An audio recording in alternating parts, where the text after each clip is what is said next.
Hello, how are you? I hope that you are having an awesome day today. Thank you for taking your time to check out where I am with Pan That Palette and Pan Those Eyeshadows. It's been a busy month, so this is kind of my progress for April / going into May. We have quite a bit to talk about and things that I'm starting to make progress on, things that I've been able to get through. So without further ado, I was able to hit 3 pans in my LORAC Pro Soleil palette, or Pro Palette Soleil. So let me show you where I was. Last update, I was really working hard on a transition shade in that palette, as well as a burnt kind of a gold shadow and a highlighting shade. And so this is where I am currently. I really have enjoyed this palette. There is a substantial amount of kickback in terms of the matte shades. So if you have this palette in your collection, you definitely want to have a gentle hand as you tap your brush down into the shadows, because literally the powder just kind of explodes and it can be quite messy if you're not careful. The other thing that I noticed, because I used this gold shimmery shadow in the bottom row so much, as you hit pan in this particular formula, the shadow gets very crumbly. And I know it's not because the shadow's deteriorated or that it's aged, because this is a fairly new palette. It's just the way that LORAC went about formulating their shimmery shadows. So also something to be aware of, because that was one of the things that I noticed. Like, I use a flat elf shadow shader brush. Let's try to say that 5 times quickly. But it's a flat brush, and I would gently tap it into the shadow, and I would notice that I would like push shadow around, if that makes any sense. And then as I started to hit pan, it was literally just kind of flaking off. And so what I would do is I would kind of gently press it back in to the pan, so that next time I could go on and use it. And that's how I've been expanding the pan without trying to waste a bunch of shadow, because I really, really love this color. And I also was diligently working on, I would mix my brush in between these 2 particular matte shadows right here to apply to my crease area as a transition, because this shade over here is a little bit too, I mean, it's not going to translate as well on camera right now. It's looking pretty subtle warm brown, but in person it is quite orange on my skin tone. And so what I would go through and do is deepen it up slightly with this warm brown over here, but this one's a little bit dark on my skin tone. So the 2 of them together kind of balanced each other out. It was really nice, warmer than I would have necessarily chosen if I'd had one shade to pick from, but I do like the combination of those 2 together in my crease. And of course, I was easily able to make some progress in this beautiful cream shade up here. So exciting, exciting, exciting. That was nice to go on and hit my 3 pans. So, well, technically out of my 3 pans, it's this rich chocolate brown that I've been working on for a while ago. It's just been, I don't think I touched it at all in April. I think February was kind of the time for that one. So we have 1, 2, and 3 to add to the shadows that I've been able to hit pan in. And in case you're curious, if you check my description box, every time I update per month, I'm going to go on and put a list of the palettes that I've been able to hit 3 pans in, and so that way I've kind of got a running tally of what's going, and then you can get, more and more of an idea of what's going on in my collection and where I'm coming from. And that way at the end of the year, when I do like a big roundup of the shadows I was able to hit pan in, it's going to be easier for me to help, jog my memory without necessarily going back through all the videos. So hope that helps if you're wanting to kind of just out of curiosity's sake, see where I'm coming from on those.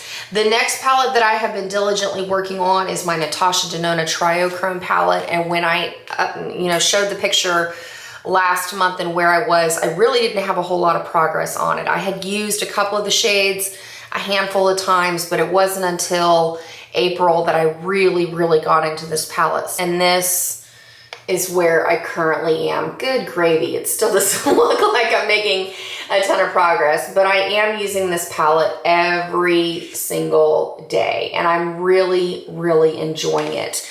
I have finally come to it's not my favorite, but I really enjoy using Vertex as a highlighting shade in my inner corner and in my brow bone.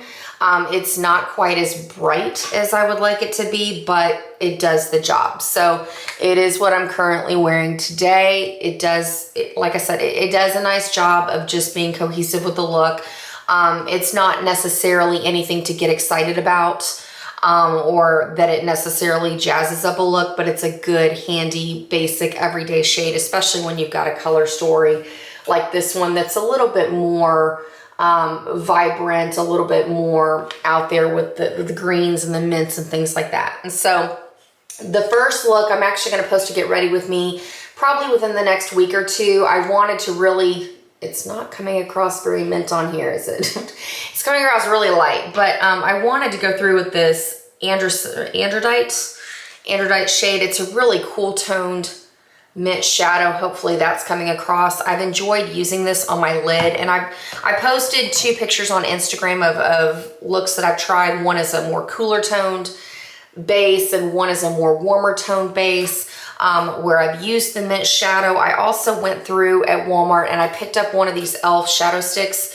It's the Mint Melt No Budge eyeshadow stick in the shade Mint For You. This is a really cool purchase that you can find for about $5. Since mint shadows are really trending for the moment, it might be something worthwhile to pick up for your collection. I like using it as a base under this androdite shadow, so I wanted to mention that. And you can find these for about $5 at Walmart. So if you get a chance to go through the store, go on and pick one of these up, because the formula is actually pretty decent.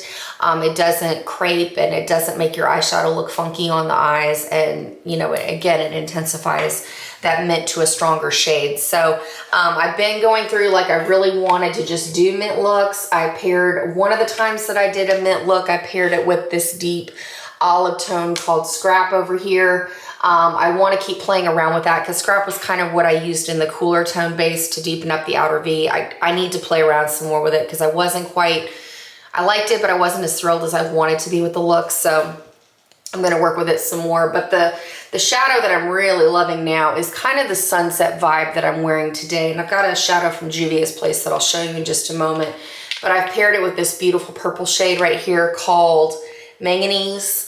I'm also wearing the Diatonic over here, even though it does have a little bit of a fading issue. It's beautiful as a coral shade. I've got it running through my crease just to warm everything up right now. And then I've also gone through, well, I'm not wearing it today, but I have used this plutonium shade down here, and it kind of reminds me of Winnie the Pooh a little bit. On my skin tone, it comes across like really bright orange. So I'm gonna kind of play around with that and see what I can do with it. And then I've also really been going through with this Garmin shade as my transition shade on a daily basis. So that's kind of where I am. It's definitely going to stay in a rotation. I'm loving it. The sunset look is a look that I'm really focused on panning. So I'm pretty sure that's how I'm gonna hit my 3 pans in this palette. It's definitely gonna be this cream shade. We'll see what happens with this plum shade because I use it in my crease. I use it on my lower lash line. And then maybe Garmin, maybe Diatonic.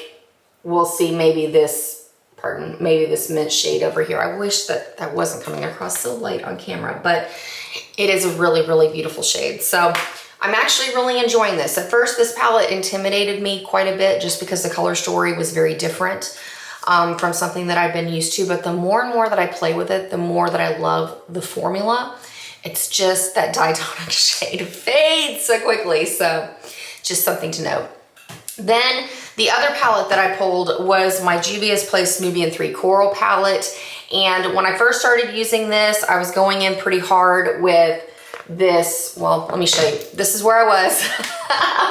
And then I still haven't hit pan in anything, but this is where I currently am. And like back in April, I was using this matte brown shade a ton in my crease. I was also going through and using this beautiful coral shadow down here to just blend out my crease. I would use it as a blush. It works pretty well. It's a deeper tone than going in with something like MAC Peaches, just FYI. If you're wanting a fun, easy summer blush, you can go through with eyeshadow and double it up. This is a great way to do it. Either this shadow, or if you have a deeper skin tone, this matte coral shade over here would be beautiful. on your cheekbones. It's just easy, and kind of a one and done palette. But the shadow that I've really kind of been focusing on for the last couple of days, it's been about a week, has been this, you know, intensely coral shade, it's definitely more peach than coral, but it's absolutely beautiful on the lid. Hopefully that's coming across pretty well. So there we go. It's what I have on my lids today. I applied it with a sponge tip applicator because I'm noticing I have the best success to get the most intensity that way on my eyes. It really brings out the brown in my eyes. But one of the things that I found kind of interesting is when I apply it, it doesn't necessarily have that peachy tone all the way across. Like some pieces of it look like it's just straight up white eyeshadow. I thought that was interesting. And so then you have to kind of layer it up a little bit, but just food for thought. So I'm gonna keep playing with that, try different brushes, try different methods. I'm gonna try foiling it and see if I like it that way or whatnot. So this is gonna be another palette then. There you go. Now you can see more of the coral and like peachy tones. So does that come across? There you go. Now you can see it. And there you see the mint. I gotta figure out the lighting in here. It's really dreary outside, so that's kind of messing with what's going on with the lighting in the bathroom, so I apologize. But there we go with Juvia's Place. And then I brought in a couple of shadows. I haven't necessarily started playing with them, and I do want to go on and choose another palette since I was able to hit 3 pans in the LORAC Pro Soleil. So let's talk about like my whole goal when I went into changing up the shadows to incorporate like the Nubian 3 Coral and the Natasha Denona Triochrome. I really had mint on the brain. Like I just couldn't see past not using mint eyeshadow. It's what, you know, made me want to buy the eyeshadow stick as I was walking around. And then I went through my collection and I pulled out a various compilation of like mint and blues. Good gravy, that's a mess, but that's okay. But I went through my collection and I picked out some mint shadows and like some seafoamy greens and some navies to give me some versatility. I actually haven't played with these shadows yet, but I plan to kind of create some looks and see what happens using them with the Natasha Denona Triochrome, because with the greens in there and kind of that like neon yellowy green kind of shadow and the olive and the mint, I thought that might be a fun way to kind of branch out of my comfort zone in a major way and get some use across some other things in my collection. So I'll keep you posted on that and post some Get Ready With Me. So this is kind of just here to play around with. I'm not putting any goals out there for that shadow. And the other thing that I've really wanted to do, I'm gonna have a little bit of trouble trying to get this up to the camera, but I am back in my Subculture palette. So I wanted to keep you updated on where I am with that. So let me post a picture here of where that palette was last update, because this go around, I'm really being diligent about consistently working with this palette. So hopefully you can see this. This is where I am. Rowdy down here is a crumbly mess, so I can't turn the palette up too far where you can see it, because otherwise all that shadow is gonna fall out. But I am currently using it with the sunset look in my outer corner to deepen things up. I'm also using it to line my upper lash line. Love it. Love the shadow. I wish that Anastasia would make that in a full-size single, because I would totally go after that and buy it, because it's so flattering on the eyes, especially if you have brown eyes, to really just make them pop. The other thing that I was using a ton of is, as I started getting into the mint shadows, I really wanted to incorporate Axis up here, this beautiful teal shade. In the picture that I posted on Instagram, I was using Axis as a liner, and I want to say, I can't remember if I was using that in my outer V or if I was using the olive shade from Natasha Denona Triochrome. But like I said, I'm gonna play around with that look and see what really kind of, you know, speaks to my heart. It makes me want to pan it. So, and then I also used Untamed, I know, one of the days to mix in with the mint shadow. I wasn't as happy with this combination, but I know there are other shades that I'm gonna be able to use this with. And then I'm also gonna take this as an opportunity to see if we can finally finish off this olive green shade called Destiny up here. So This is where I currently am with Subculture. Hopefully the glare's not blinding me right now.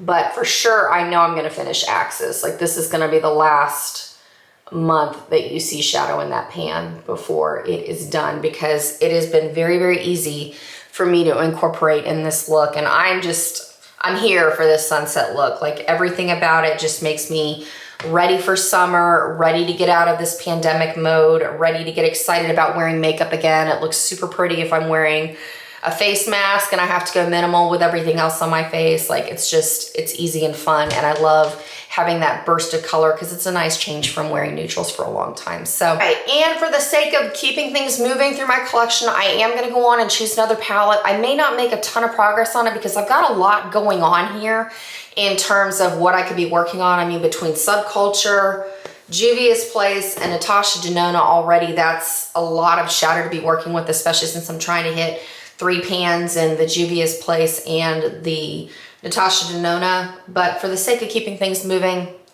why not? Let's do this. So, all right, 1 through 31, let's go on and generate. All right, here we go.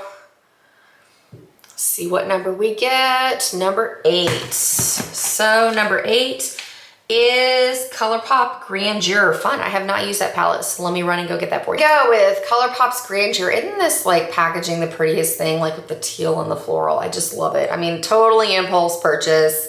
It ended up working out because the color story is very, very easy to incorporate and flattering, but I'm curious, if you on this palette, how do you use this excess shade? Because I feel like when you swatch it, it's very much a topper shade, but the glitter in it feels gritty enough that it might cause some eye irritation. So let me know how you use it in a way that works for you, because I'm a little bit concerned with that. But the rest of the shadows in here will be super easy to incorporate with what I've got going on. So that's gonna be nice to have a little bit more of a cooler tone vibe. And then also one of the shadows that instantly just catches my attention as I'm looking at this palette is this shade in the bottom corner called Need. Let me go on and swatch this one real quick. This actually, you know what? Now that I'm looking at it, it looks like Glass Bowl. Maybe not quite as shimmery as ColourPop's Glass Bowl, or if you have Max Club, remember that pigment that was like crazy popular years ago? It's on a similar vibe with that. I don't know, like I'm instantly looking at this. This would be really pretty with the Natasha Denona Triochrome palette, because I'm thinking with that plum shade, kind of have the plum shade going on in my crease like I have now, and then put this all over the lid, or maybe even the greens. I don't know. This is gonna be fun. I'm looking forward to this. And also too, kind of looking at that shade paired with the Nubian 3 Coral palette. That could be really fun to have like a really warm crease and then maybe pair that gray in. I don't know, this is gonna be fun. So if you're interested in get ready with me, I'm gonna do my best to film a couple of the looks, just because I feel like I'm doing a little bit of a better job jumping around my makeup collection to try out some more things rather than just panning one look, although I'm feeling this sunset look. So yeah, let's see what happens. I mean, I know like wearing makeup, I have my ups and downs and ebbs and flows, and just because life is what it is right now with pandemic, I don't wear makeup as often as I used to in the past, but I'm really excited to just kind of play around with things and jump around and try some more dramatic eye looks. So I hope that you're doing well, that you enjoy the rest of your day. I look forward to seeing you very, very soon. And until then, take care. Adios.